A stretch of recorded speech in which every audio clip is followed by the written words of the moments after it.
Since the internal energy is a function of temperature, we might expect that the heat capacity would also be a function of temperature. Let's look at how heat capacity changes with temperature.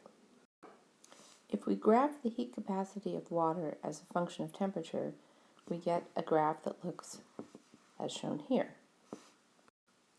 You will notice that there are two discontinuities in the graph. These are the places where phase changes take place. So down here we have solid water at low temperatures. At 273 Kelvin, the solid water melts and becomes liquid water. At 375 Kelvin, the liquid water boils and becomes gaseous water.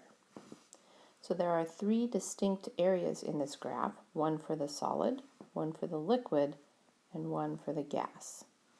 You can see that the liquid water has the highest heat capacity. This is in general true of all substances.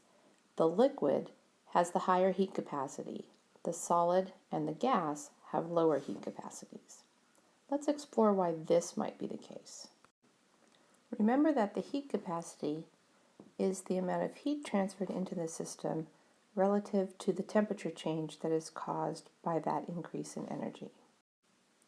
Based on the equipartition principle, we have argued that the more degrees of freedom a molecule has or a system has, the more places there will be to store the energy, resulting in a lower change in temperature for a given dq.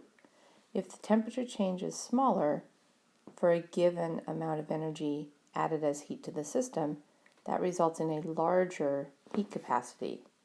Therefore, liquid water must have more degrees of freedom than gas or solid. Let's see if that makes sense. Molecules in a liquid are free to tumble past each other, and therefore they have translations. They are also free to rotate and vibrate. In addition, they are interconnected by intermolecular forces. Therefore, liquid molecules have many degrees of freedom available to them. The energy that is introduced as heat to the system goes into all of these degrees of freedom. However, only the translations and the rotations significantly affect the temperature.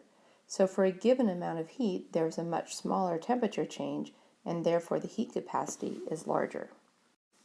A solid, on the other hand, has strong intermolecular forces, and the molecules can vibrate. They're not free to move past each other, so there are no translations, and they are not free to rotate, so all the energy that is introduced to the system as heat goes into increasing the vibrational motion of the molecules, increasing the temperature. Therefore, the heat capacity of solids are lower than the heat capacities of liquids. Finally, gases can translate, rotate, and vibrate. They have very few intermolecular forces, and so the energy input as heat goes into translations, rotations, and vibrations. Only the translations and rotations, which are fairly accessible, will increase the temperature of the system.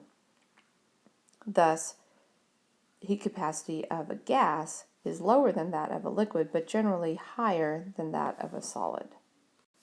We often treat the heat capacity of a substance in a given phase as constant, and you can see here that over the range of temperatures that water is a liquid, its heat capacity is fairly constant.